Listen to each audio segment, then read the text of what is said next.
le remarquable Dr Paul Clayton discuterait effectivement de la santé, de son aspect global et de ce que cela implique au XXIe siècle. Nous sommes déjà à un quart du siècle et avons acquis de nombreuses connaissances. Il y a eu beaucoup d'événements, ce qui a sensibilisé les gens à ce qu'ils peuvent faire et comment le faire. Mais cela est aussi venu avec beaucoup de désinformation. Break Time 0.4, ce que nous appelons souvent du bruit, il y a beaucoup de bruit autour du sujet de la santé, et en fait, le week-end dernier, j'étais à l'extérieur de Bratislava en Slovaquie pour un grand événement. Il y avait des centaines de personnes, et lors de ma dernière session, j'ai expliqué le protocole de santé Zanzino. Et je commence ce protocole de santé par un point, qui est que si je devais demander à chacun d'entre vous quelle est votre définition d'un régime alimentaire sain, j'aurais autant de réponses différentes qu'il y a de personnes dans la salle ou en ligne. Actuellement, si je fais un rapide coup d'œil, il y a plus de 720 personnes rassemblées ici maintenant. Break time, si je vous demandais, vous donneriez une autre définition. Break time, et c'est une partie du problème, car nous avons des directives établies, nous avons des directives publiées que nous utilisons pour définir spécifiquement la santé nutritionnelle. Break time, activité physique, entraînement, bien-être mental, break time. Nous avons publié des lignes directrices. Il y a une adoption presque universelle de ces lignes directrices. Un message constant que nous avons défendu depuis longtemps et que nous continuons à. J'écouterai certains dire, vous changez toujours d'avis, la science, la médecine, vous changez toujours ce que vous dites, d'abord ceci, puis cela. Et je vais en reparler car ce n'est pas vrai. Ce qui se passe, c'est que le bruit manipule le message et cela laisse les gens confus. Et donc, me voici comme vous pouvez le voir jusqu'à présent. Je ne suis pas accompagné du docteur Paul Clayton et pour cela je m'excuse. Paul, comme vous le savez tous, est un explorateur mondial. Il est toujours dans un coin du monde, enseignant lors de séminaires à l'université, présentant lors d'événements et nous nous attendions pleinement à ce que Paul puisse être ici, mais je pense que le problème qui nous rattrape souvent, et j'en ai été coupable moi-même, c'est que lorsque nous changeons de fuseau horaire, nous pouvons dériver 1 heure ou nous pouvons dériver 2 heures selon ce que c'est. Et je ne peux que supposer que quelque chose de similaire s'est produit, aujourd'hui avec Paul, mais qui sait, il pourrait bien se joindre à nous pendant cela. Je lui ai envoyé un message privé, espérons que Paul puisse venir, car je pense une autre vision de cela serait non seulement utile, mais je crois que l'avis de Paul sur ce sujet, avec toutes ces années d'expérience, serait d'une valeur inestimable. Mais je souhaite aborder cela nous ramène à 2 points. C'est là que j'ai débuté. Parler de la saison. Et après cela, je souhaite examiner le bruit autour du message, car j'imagine qu'il y a plus de 750 personnes présentes. Break time. Vous travaillez tous dans le secteur de la santé, que vous y travailliez ou que vous y viviez, et ce que cela signifie, c'est que c'est simplement par le fait que vous êtes ici aujourd'hui, vous avez levé la main et dit que vous vous intéressez à la santé, que vous souhaitez vivre mieux en améliorant les choses, et donc vous êtes plus conscient des messages et des informations qui circulent. Une grande partie sera pour vous, comment l'appliquer, ce que vous pouvez faire pour changer votre vie positivement. Et beaucoup d'entre vous se demanderont comment vous pouvez aider les autres à mieux vivre, à avoir une meilleure qualité de vie, et donc une vie meilleure dans l'ensemble. Non seulement la quantité remet en question ces notions sur l'espérance de vie, mais avancer vers ce qui est malheureusement devenir le groupe le plus restreint, la plus petite population. Ce sont ces personnes qui sont à risque le plus bas possible de une maladie non contagieuse, et qui sont toujours dans la meilleure catégorie pour ce que nous appelons les indicateurs de santé, leur santé cardiaque, leur santé métabolique, cellulaire, leur bien-être psychologique, et cela, tristement, malgré tous nos progrès d'année en année, est devenu un petit groupe. Pourquoi cette période? Parce qu'au nord, c'est le printemps et c'est un moment crucial où la plupart des gens commencent à sortir de leurs cachettes, de leurs abris. Break time 0.6, des endroits où ils se cachaient pendant l'automne tardif et les hivers et commencent à reconnaître ce grand orange, globe dans le ciel encore, et cela rend les gens plus heureux. Donc, pendant que nous ressentons cette montée à la veille du Nouvel An, c'est vraiment courant. Et peut-être que certains d'entre vous m'ont entendu en parler auparavant. Je peux être assez cynique à ce sujet. Les gens qui disent au Nouvel An que c'est leur année. Break time, ma résolution de Nouvel An, nouveau mois, je vais le faire. Break time. Et statistiquement, nous savons que la grande majorité de ces personnes ne réussissent pas. Elles échouent dans ce qu'elles entreprennent. Et nous voyons cette chute, donc nous observons une énorme montée durant les premiers jours de janvier. À la fin de janvier, la majorité a abandonné, plus de 80%, break time 0,5. Et à la deuxième semaine de février, plus de 80% ont abandonné. Ce qui reste est la transition habituelle, le turnover normal des personnes qui entrent et sortent du fitness, qui viennent et partent de la santé. C'est le turnover normal, mais le printemps est différent.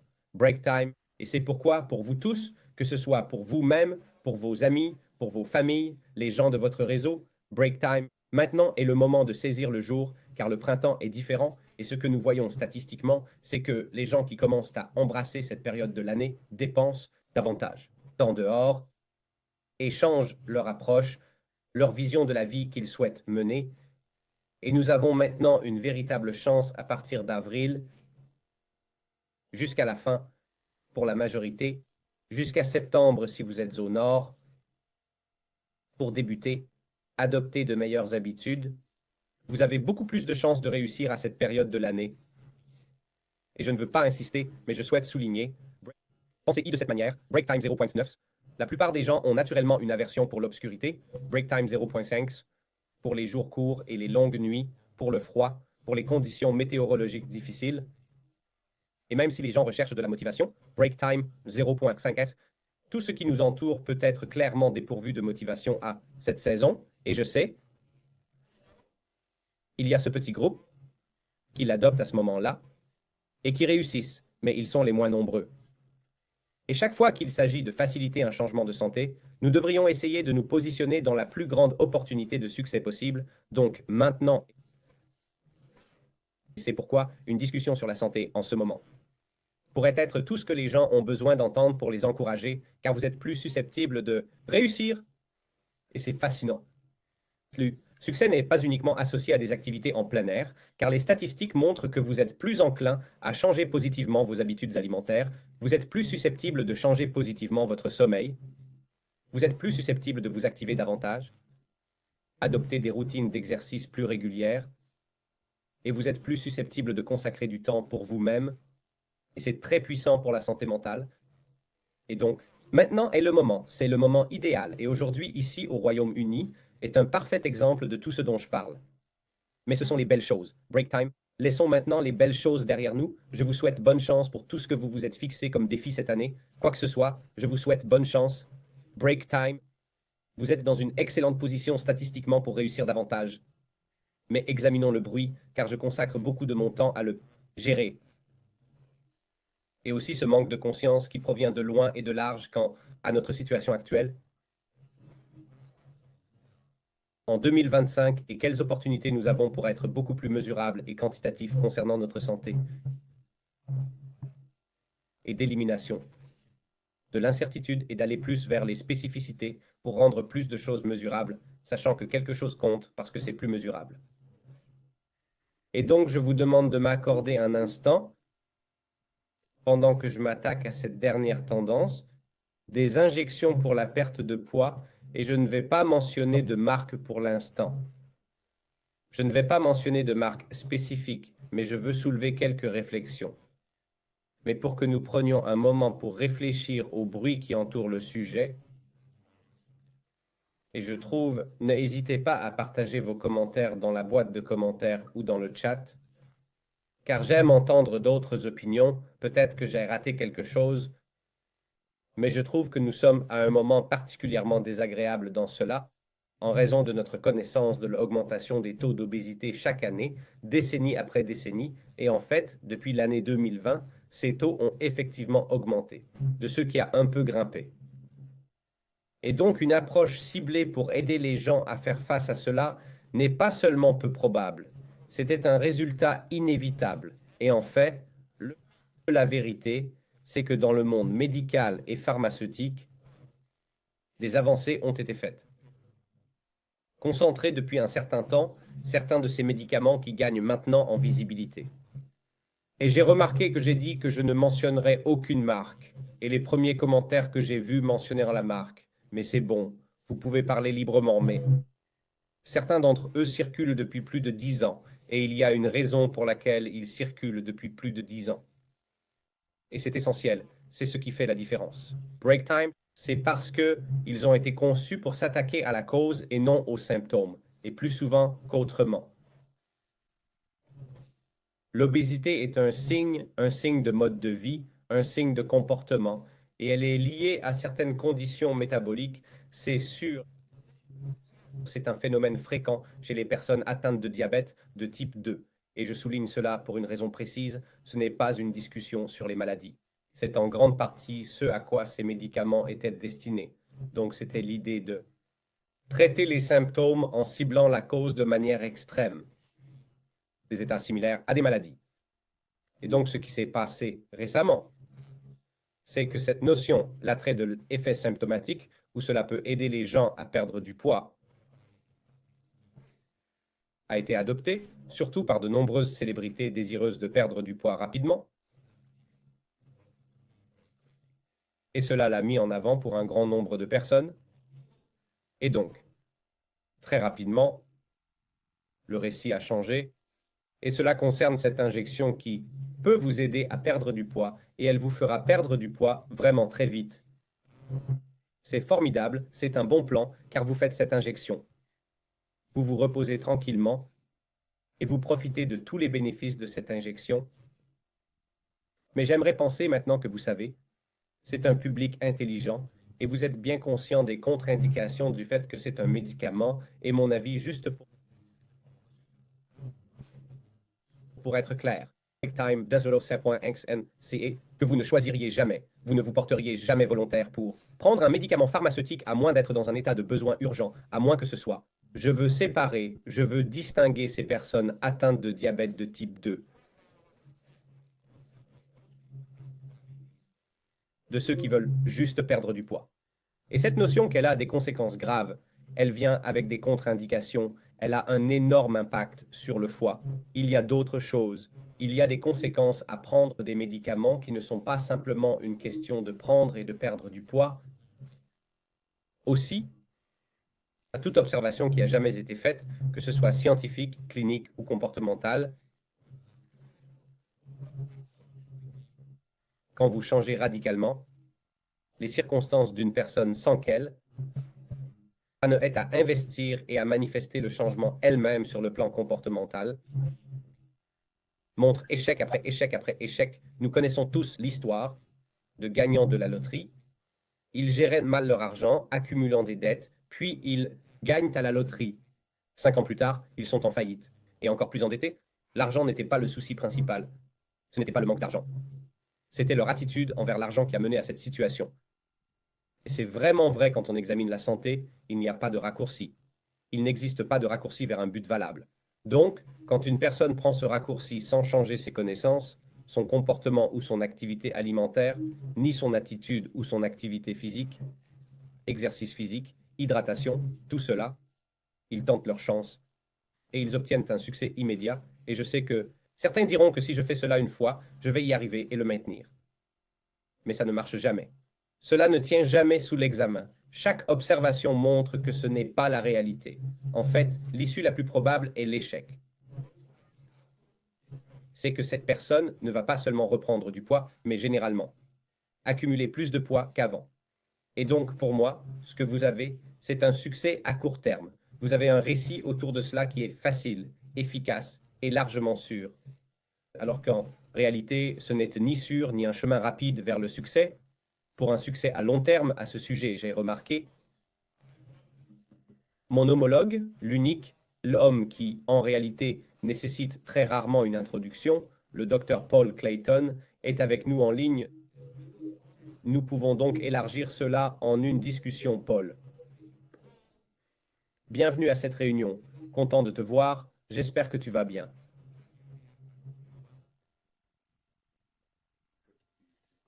Je ne crois pas que tu aies du son, Paul. Peut-être es-tu muet. M'entends-tu? Paul, nous t'entendons. Ne touche pas Oui. le téléphone.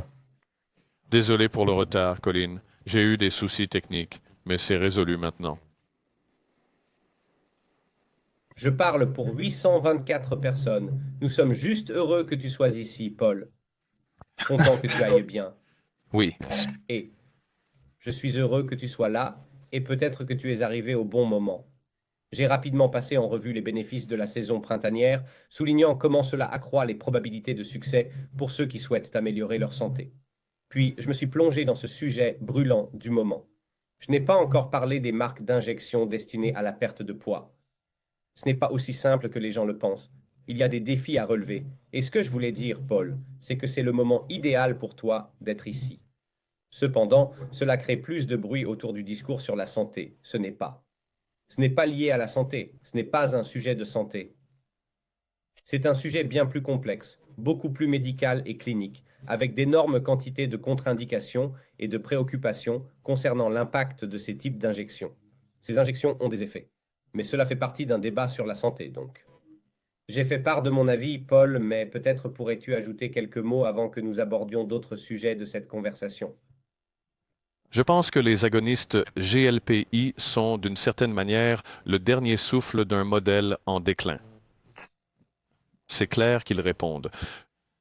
Le problème médical très répandu qu'est l'épidémie de surpoids et d'obésité que nous observons dans toutes les nations de l'OCDE, qui est une conséquence directe de la manière dont notre univers alimentaire a été transformé dans ce post-industriel. Cela nous nuit énormément et cela a donné naissance à tous ces troubles de désaccord évolutif. Nous consommons un carburant que nous n'avons jamais été conçus pour manger. Vous avez donc cette situation extraordinaire où en Amérique du Nord, ce changement de régime alimentaire a peut-être évolué plus rapidement et plus loin qu'ailleurs, où la majorité des gens sont obèses ou en surpoids. Et le nombre de personnes qui ne sont pas métaboliquement déséquilibrées est, selon les données récentes, seulement 7%. Break time, c'est une des raisons pour lesquelles l'espérance de vie baisse et l'espérance de vie en santé a chuté de façon dramatique. Donc, pour revenir à votre point, les agonistes du GLP y répondent à cela dans une certaine mesure et vous avez les bénéfices à court terme qui s'accumulent pour la perte de poids car les gens vivent dans un environnement non seulement pathogène mais aussi obésogène. C'est la classification AHA qui a plus de 10 ans maintenant. Les agonistes du GLPI traitent ce problème à court terme. Ils ont d'autres effets bénéfiques. Je ne dirais pas qu'ils sont un gaspillage de temps. Ils réduisent certaines choses. Divers comportements, y compris des comportements addictifs, pas uniquement l'addiction alimentaire, et ils trouvent des applications dans le traitement de d'autres types d'abus de substances et d'autres types de pathologies comportementales. Ils sont donc vraiment intéressants. Ne les rejetez pas complètement.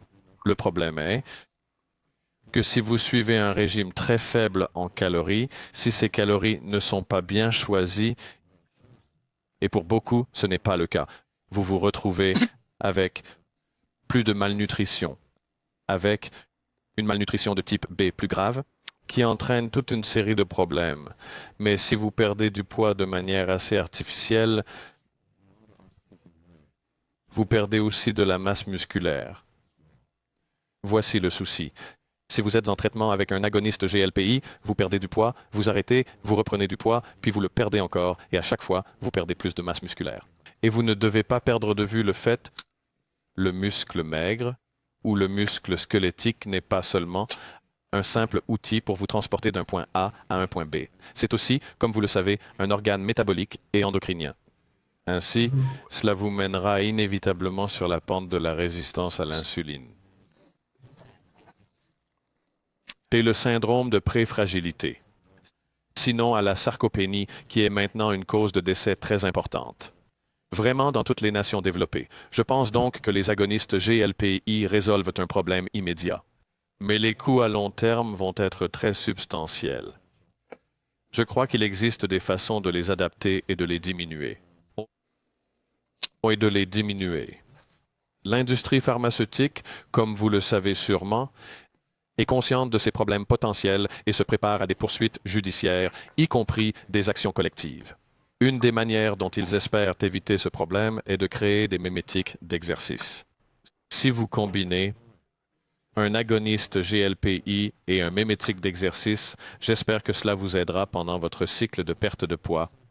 Ce sera principalement du tissu adipeux. Votre masse musculaire sera préservée.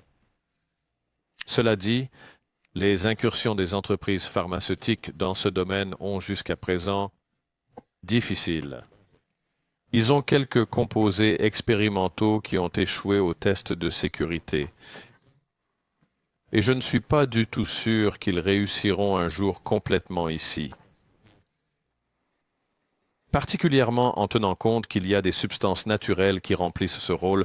Je fais allusion ici à Géogilane dont nous avons parlé, que j'évoque dans mon blog, et qui, je pense, ont un rôle très important à jouer dans une société qui, à cause de la technologie moderne, est devenue moins active physiquement que nos ancêtres qui travaillaient dans les champs ou à la ferme. Je crois que les mémétiques d'exercice pourraient jouer un rôle structurellement significatif dans nos sociétés technocratiques dans le futur. L'industrie pharmaceutique a réagi en disant non, non, nous ne voulons pas de ces produits naturels. C'est notre marché. Nous avons investi là-dedans. Nous voulons le posséder et le contrôler. Et ils ont fait de leur mieux pour éliminer ces mémétiques d'exercice naturel du marché. Il y a un débat politique à avoir ici, un débat médiconomique, et nous nous éloignons un peu du sujet central, le thème que je sais que nous souhaitions discuter. Puis-je dire Mais un mot sur... oui, mais je ne veux pas que nous passions à autre chose si Oh, nous très bien. faire ça. Mais je veux juste faire un commentaire là-dessus parce qu'il y a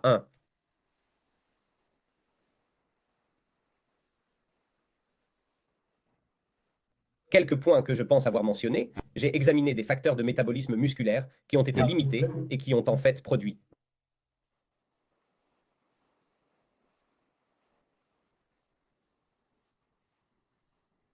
Les résultats sont très limités car nous savons que l'effet de l'exercice est trop temporaire comparé à l'effet d'un médicament dans le sang.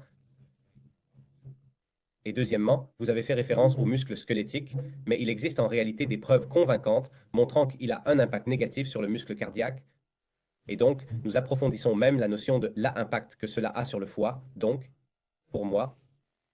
Et je m'excuse, Paul, je l'avais déjà dit avant ton arrivée, mais je vais le répéter pour que nous puissions continuer. Lorsque vous examinez des populations cliniques ciblées spécifiques pour lesquelles ces médicaments ont été développés, c'est un débat différent. Ma préoccupation est maintenant que cela devient courant. Les gens y vont juste et paient pour ces choses. Au pire, ils ignorent complètement les contre-indications.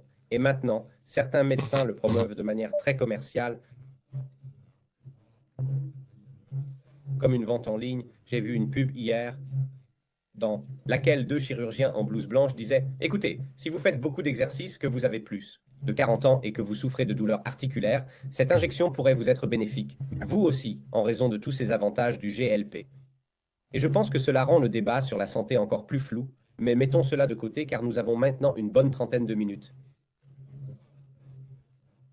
pour discuter d'autres choses qui affectent la santé, et je pense que vous avez déjà commencé à en parler, alors commençons.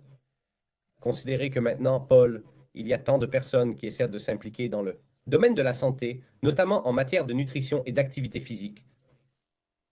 Et nous sommes dans un autre endroit, nous comprenons beaucoup mieux, nous avons appris beaucoup de nos actions, nous avons de bonnes idées sur ce que nous pouvons faire à l'avenir, vous y avez déjà fait référence. Donc, que voyez-vous maintenant comme le véritable point clé, le sujet de discussion en santé en ce moment? Vous savez, nous discutons beaucoup de l'usage des diagnostics d'auto-évaluation pour orienter l'utilisation des produits pharmaconutritionnels, mais je ne pense pas que nous avons vraiment exploré la signification essentielle de l'usage en développement de ces tests diagnostiques pour changer le paysage des soins de santé. Laissez-moi développer ce point un peu plus. Je crois que quand vous voyez des changements complexes se produire, c'est souvent une série de changements quantitatifs qui deviennent qualitatifs. Cela se produit dans les tests diagnostiques. Au cours des 3 ou 4 dernières décennies, nous avons vu une prolifération de tests diagnostiques entrer dans le domaine médical. Break time, l'ère dorée, des diagnostics, ou en d'autres termes, l'âge hors de la paranoïa diagnostique, car les médecins commencent à avoir accès à un nombre croissant de tests qu'ils peuvent utiliser pour rechercher cet analyte ou autre, et vous êtes submergé par un déluge d'informations. Et très souvent, il est extrêmement difficile de comprendre exactement ce que signifient ces chiffres. Vous pouvez penser, eh bien, c'est quelque chose de tellement erroné. Il est évident que cela nous indique une pathologie spécifique.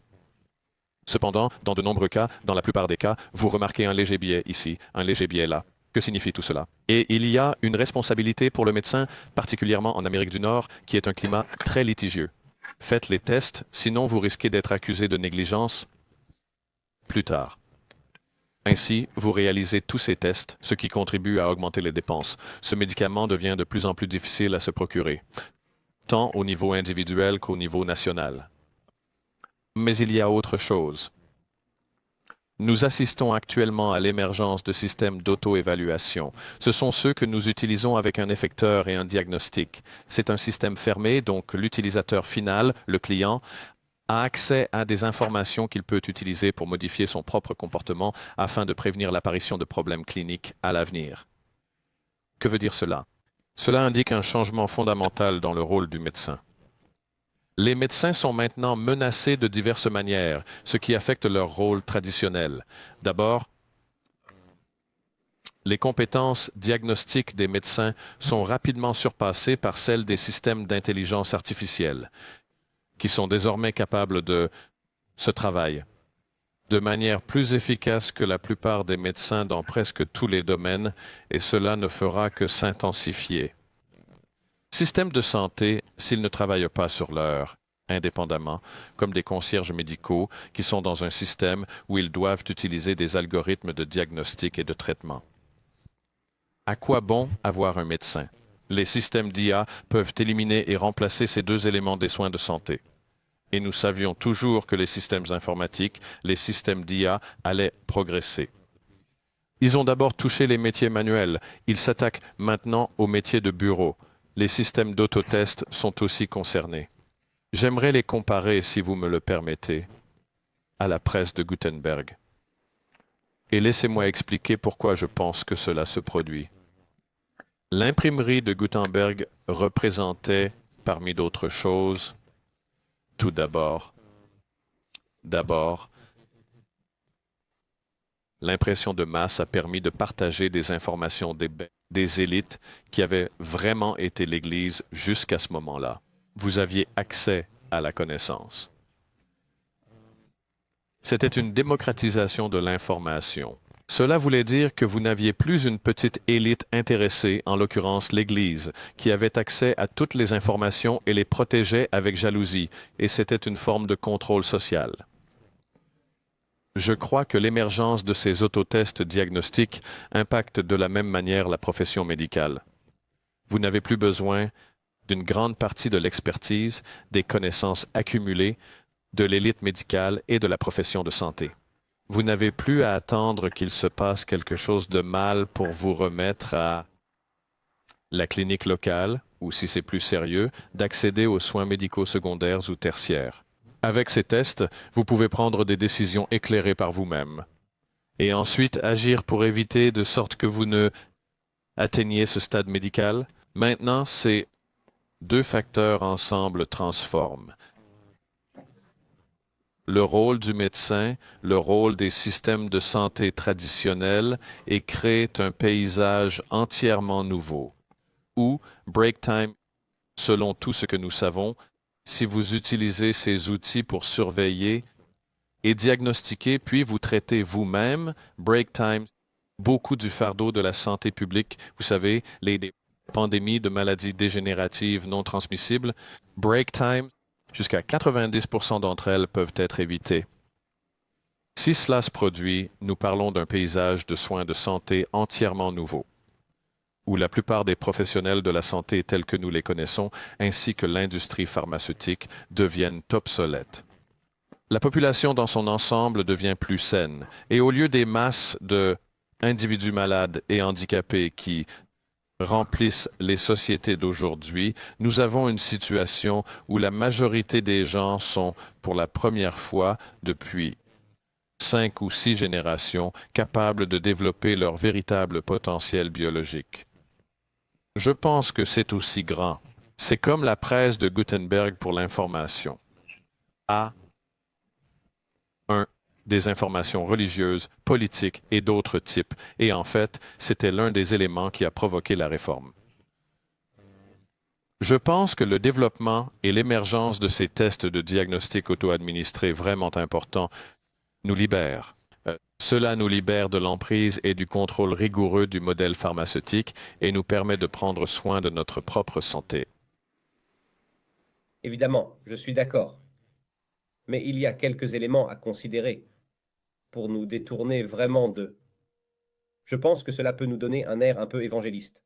Tout d'abord, la science descend toujours. Vous savez, le revêtement de la navette spatiale est maintenant sur la base de la plupart des poêles de cuisine des gens, c'est sûr. La science descend toujours. Et la notion de santé préventive, dont vous et moi sommes bien conscients, vous depuis plus longtemps que moi, a été critiquée, même évoquée comme un sujet de discussion dans les véhicules médicaux, probablement il y a 10 ans. Et maintenant, c'est accepté. Cette idée que vous prenez en main votre propre santé. Vous mesurez des éléments qui ont une certaine pertinence. Et ensuite, vous effectuez un changement en fonction de cela, que ce soit une activité, un comportement alimentaire ou un supplément, et cela fonctionne bien. Je suis d'accord et je pense. Nous sommes à l'aube d'un changement sismique à ce sujet, et je pense que c'est à cause de l'état d'esprit. Mais ne pensez-vous pas, Paul, que bien que vous et moi, vous l'ayez exprimé très éloquemment maintenant, et que vous ayez fait un argument solide pour cela, ne pensez-vous pas que nous entrons dans une deuxième ère où cette notion devient importante? C'est devenu compliqué. Les gens ont du mal à s'en sortir, car tout le monde dit que c'est le test à faire, que c'est ce que vous devez faire, et que celui-ci est meilleur que l'autre, et vous savez que tout le monde discutera, par exemple, des tests ADN, et j'ai souvent un débat sur la question de savoir si vous souhaitez vraiment faire un test ADN ou un test génétique, car il existe une grande confusion entre les deux. Donc, tout d'abord, êtes-vous d'accord pour dire que ce domaine est en train de devenir conflictuel? Il y a des informations contradictoires à cause de la concurrence. Et comment naviguer à travers ça? Comment pouvons-nous avancer si vous êtes d'accord que cela devient complexe? Comment surmonter cette prochaine étape de ce que nous voulons réaliser? Oui, d'abord, je suis d'accord. La bonne science doit être au cœur. Mais la bonne science est corrompue. Nous sommes dans une économie mixte. Et c'est compétitif. Il y aura toujours des entreprises qui vont, peut-être, abuser de la science au point de promettre davantage que ce que leurs systèmes peuvent réellement offrir. Je partage votre avis sur la prolifération des tests génétiques ou ADN est très problématique et beaucoup de tests de microbiome sont également très problématiques. La raison est, dans le premier cas, toutes les études sur les jumeaux qui ont jamais été réalisées montrent que, bien que votre héritage génétique soit important pour contribuer à votre santé globale, ce sont les facteurs environnementaux qui sont de loin plus importants. C'est vraiment l'éducation qui l'emporte dans le débat entre nature et éducation. La nature a son importance, mais l'éducation est primordiale. Concernant l'analyse microbiomique, je suis également très inquiet à ce sujet, car il est évident que même en utilisant une analyse par shotgun et en couvrant le plus de bactéries possible, il y a encore beaucoup de matières obscures que nous ne savons pas encore cultiver. En réalité, il y a de nouveaux domaines microbiologiques qui viennent d'être découverts. La situation avec l'analyse du microbiote c'est une situation extraordinairement dynamique. Elle est différente. Les rôles des différentes populations microbiennes changent constamment en fonction de votre alimentation, de votre humeur et même de la vitesse à laquelle vous consommez vos repas. Toutes ces choses jouent un rôle. Et l'idée qu'il existe un entérotype qui est uniformément bon et un autre qui est uniformément mauvais me semble être une idée très douteuse. Et c'est pourquoi, par exemple, ce que nous avons fait, c'est de nous distancier de ces populations si fluctuantes où, pour être honnête, nous n'avons pas encore une compréhension complète, le rôle de ces espèces sous diverses conditions, et peut-être que nous ne le saurons jamais. Pour se concentrer sur des éléments plus en lien avec notre santé, qui, comme vous le savez, concernent la fonction de barrière épithéliale du côlon. Maintenant, nous savons que c'est important, et nous savons que l'endotoxémie est importante. Et nous savons que le microbiote ainsi que la fonction endothéliale, la fonction épithéliale du côlon, jouant un rôle dans le SOPK. Nous savons qu'elles jouent un rôle dans la maladie de Parkinson, ainsi que de nombreuses autres affections, y compris le MASLD, qui affecte presque la moitié de la population mondiale, en bonne voie pour le faire très rapidement. Alors, quelle est la position du consommateur? Vous avez ce test et celui-là, lequel choisir? En gros, faire des tests où il y a, premièrement, une bonne raison et, deuxièmement, une forte. Un laboratoire d'analyse indépendant.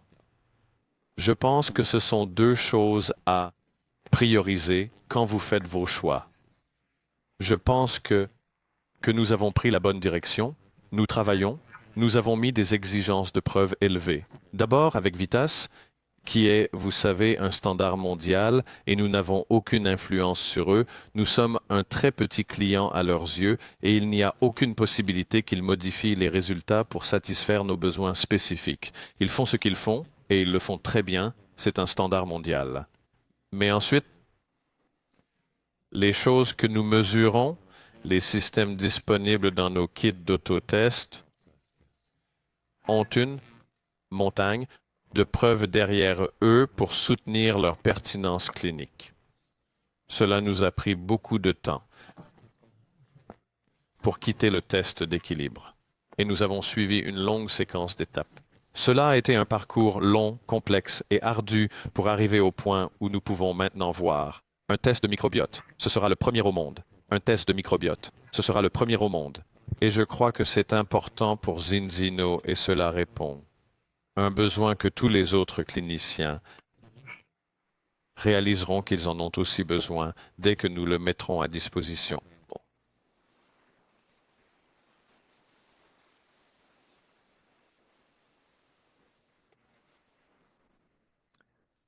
Colin, ce n'est pas C'est juste. curieux, mais c'est intéressant que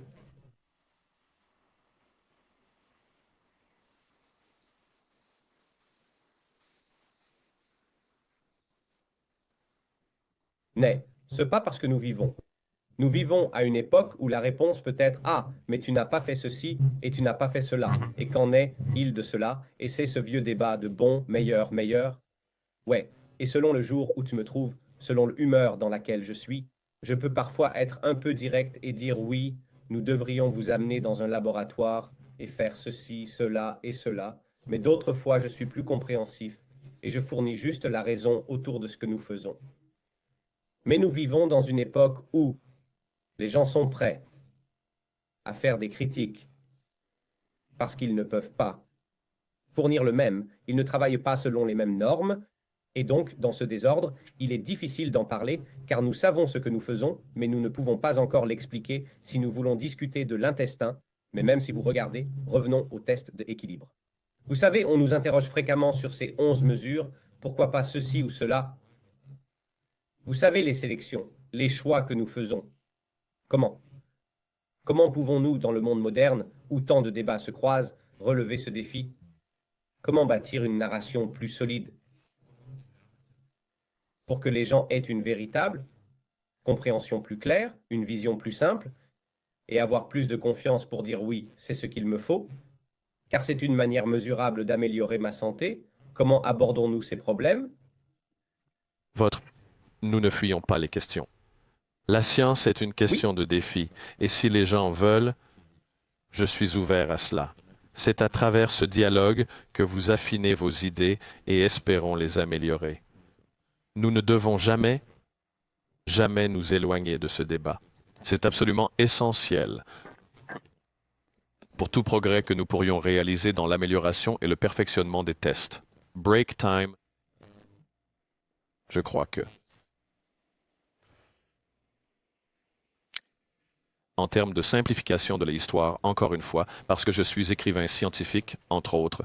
Break time, il y a cette lutte constante à laquelle chaque communicateur scientifique fait face, c'est à dire, d'accord, comment peut-on trouver une manière de simplifier l'histoire sans la dénaturer, d'exister. Break, compréhensible pour quelqu'un qui n'est pas un expert dans le domaine, sans risquer, sans tomber dans l'excès de simplification. jusqu'à falsifier l'histoire. C'est un chemin très étroit que vous devez suivre. Et cela me préoccupe. Quand j'écris, je me débat avec le choix des mots, des phrases, chaque séparation de paragraphe, chaque ponctuation, et je me trompe toujours. J'espère que ce n'est pas autant qu'avant. Il faut, je crois, être un peu masochiste pour même envisager de se lancer dans ce métier. Mais si nous avons la santé, et nous avons la santé de tant de centaines de milliers de personnes entre nos mains, il n'y a aucun problème que nous ne devrions pas prendre. Il n'y a pas d'obstacle que nous devons affronter. Nous devons être comme la femme de César. Nous devons être non seulement intègres et intégrés dans notre manière d'agir, nous devons être perçus comme honnêtes. Break time 0.6. C'est l'une des raisons pour lesquelles je pense qu'il est si vital de travailler avec des services d'analyse indépendants et accrédités. Il y a quelques-uns, ou deux sociétés qui possèdent leurs propres tests exclusifs. Et il est difficile de savoir, cela a été validé. Est-ce vraiment aussi significatif que les entreprises le prétendent? Nous avons une telle responsabilité, Colin, envers les personnes qui nous font confiance, envers celles qui ont choisi d'investir dans leur bien-être, dans les types de programmes que nous avons développés. Nous leur devons cela. En réalité, nous leur devons beaucoup plus. Nous avons envers eux la responsabilité qu'un médecin a envers ses patients. Je veux dire, je suis évidemment totalement d'accord, mais il y a deux points dans ce que vous venez de dire que je veux approfondir. Car je crois que c'est là que se cache le problème. Le premier est que lorsque vous simplifiez trop, vous vous éloignez des faits réels. Et je ressens votre douleur à ce sujet car je suis quelqu'un qui essaie de prendre sans jeu de mots, mais je fais des efforts considérables pour essayer de simplifier afin que ce soit un message facilement communicable et réplicable. Ce qui me crée beaucoup de tension personnellement. Break time 0.9. Mais il y a aussi la partie qui représente l'extrémité de ce qui est l'extrapolation évidente, où les gens commencent à acquiescer en disant que cela peut résoudre ceci et cela peut faire cela, et oh, c'est bénéfique pour l'approche qui guérit tout. Et je pense que ces deux aspects résument break time. L'époque de la désinformation que nous vivons en ce moment, je pense que certains d'entre nous, moi même inclus, agissent avec les meilleures intentions, simplifier et décrire quelque chose, et cela revient souvent nous mordre dans le dos. Et puis, il y a ceux qui adoptent cette approche. C'est juste que tout résout tout, mec. C'est la seule chose qui résout tout. Et nous ne pouvons que gérer notre part. Mais souvent, je pense que pour les gens ici et ceux dans le monde entier qui recherchent des sources d'informations fiables, des conseils, une notion de ce que vous devriez faire pour provoquer un changement. Comment on fait? Comment nous faisons tous, nous distinguer et affirmer que non, ceci est légitime, cela est vraiment ce que nous savons, le meilleur de ce que nous savons en ce moment, l'un des plus grands atouts de la science est qu'elle se met à jour en fonction des nouvelles informations. C'était notre meilleur travail actuel. Pour éviter toute contradiction, nous nous étendons habituellement. Ce qui, vous savez, se passe à cause de cela. Je me demande si je ne complique pas la question, car nous croyons tous en la nutrition et la santé basée sur des tests. Évaluez-le, observez votre état, cherchez à vous améliorer et réévaluer, c'est le modèle scientifique que nous proposons à la population. Donc nous sommes dans ça, je suppose, Paul.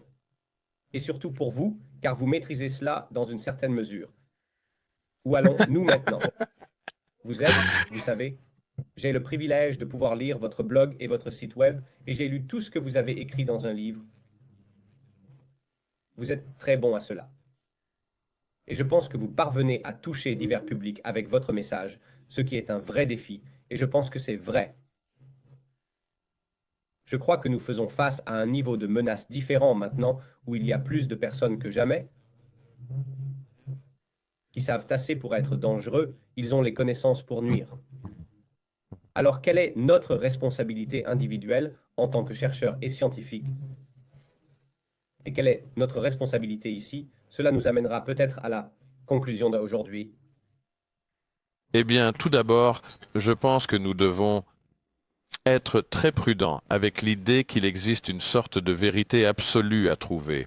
Je veux dire, l'une des leçons fondamentales de la science est que vous ne pouvez jamais prouver la vérité. Vous pouvez seulement avancer, vous pouvez seulement vous rapprocher progressivement d'elle d'une manière asymptotique. Une partie de ce processus est de ne jamais avoir honte d'admettre que vous aviez tort. Si nous commettons des erreurs, nous devons les admettre. Nous devons être honnêtes, pas seulement envers les autres, mais aussi envers nous-mêmes. Si nous voulons avoir une chance de nous améliorer dans ce que nous faisons, d'être plus justes dans ce que nous faisons. Et puis troisièmement, et j'ai trouvé votre commentaire très amusant. Vous avez dit que vous êtes un maître en cela jusqu'à un certain point. C'est un commentaire à double tranchant. Merci pour ce compliment que vous avez ensuite immédiatement retiré. Mais je pense que vous évoquez l'utilisation du langage pour toucher différents types de publics. Et c'est également crucial ici. Si nous allons créer un message ou élaborer un message qui sera approprié pour le grand public, ce qui implique inévitablement beaucoup de simplification, nous avons, je crois que c'est notre responsabilité de produire des options variées de cette histoire, d'une complexité et d'une précision progressive qui ne sont pas nécessairement conçues pour le grand public, mais qui sont là en arrière-plan, qui sont destinées aux médecins et aux scientifiques, où nous montrons plus de détails sur la main que nous avons et nous nous rendons vulnérables. Et nous disons, voici le cas, dites-nous où nous avons tort. Ces différents discours se produisent simultanément. Et je pense que nous devons réellement maintenir tous ces différents niveaux de dialogue si nous espérons continuer à avancer dans la bonne direction. Je suis d'accord, mais je vais clarifier ma remarque car je la maintiens. Je pense que quiconque est prêt à s'asseoir et à prêter attention ne peuvent qu'apprendre de la manière dont vous partagez l'information. Je pense que le problème que nous avons est la culture actuelle. Des extraits de 45 secondes, et je sais que je suis terrible à cela, et je ne pense pas que vous soyez meilleur que moi, Paul.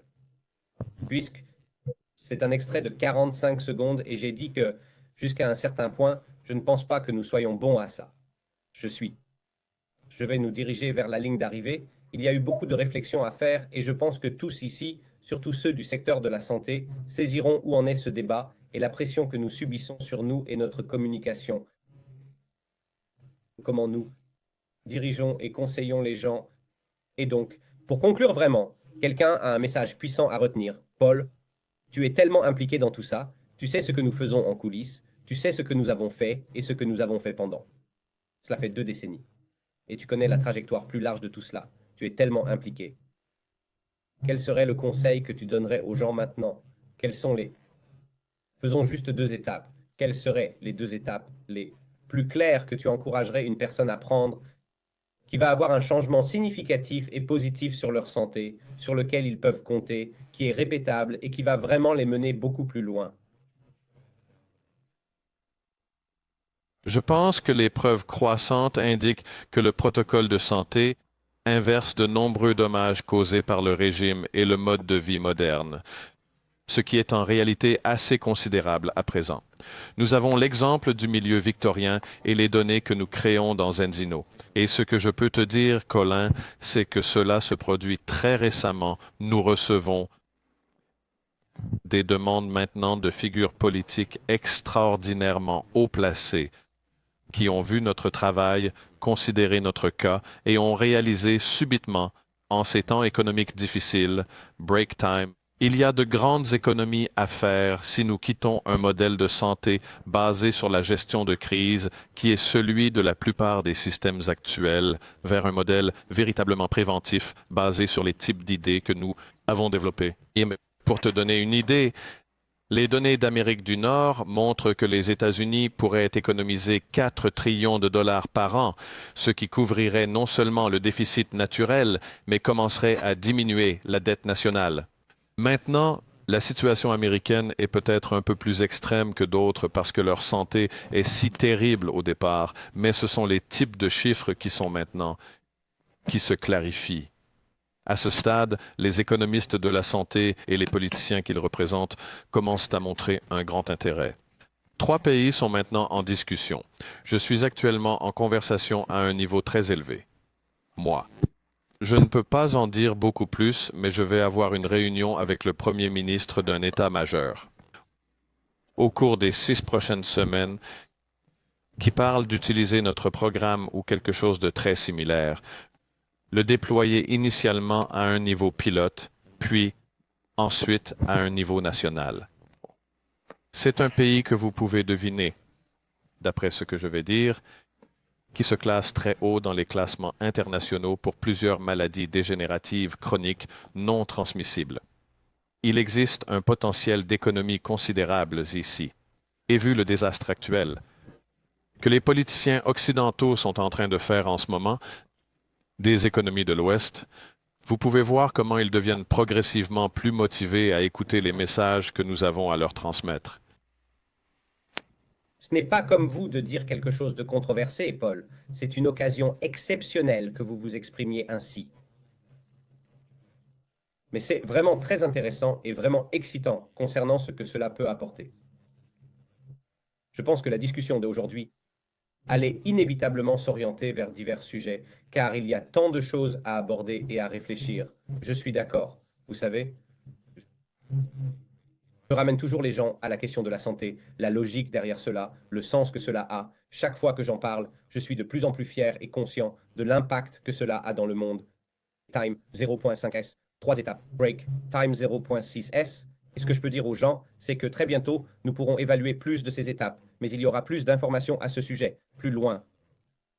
Et donc, alors que le moment approche rapidement, je vais profiter de cette occasion pour remercier tout le monde de s'être connecté. C'était intéressant, car nous avons voulu garder cela ouvert pour avoir une conversation. Je suis infiniment reconnaissant, Paul, d'avoir pu surmonter les problèmes techniques et de m'avoir rejoint. Sinon, cela aurait été un monologue que ces gens auraient dû endurer. Et j'ai eu un grand moment, je suis sûr.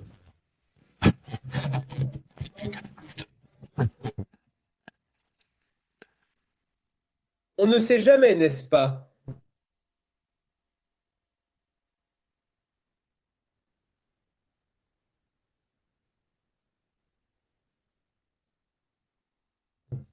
Mais pour être franc, Paul, je veux simplement le répéter à la fin, c'est que notre travail évolue, nous acquérons plus de connaissances, nous nous développons et nous faisons de notre mieux à chaque moment. Il est crucial d'être un ambassadeur du bon message, surtout à une époque où la désinformation est omniprésente.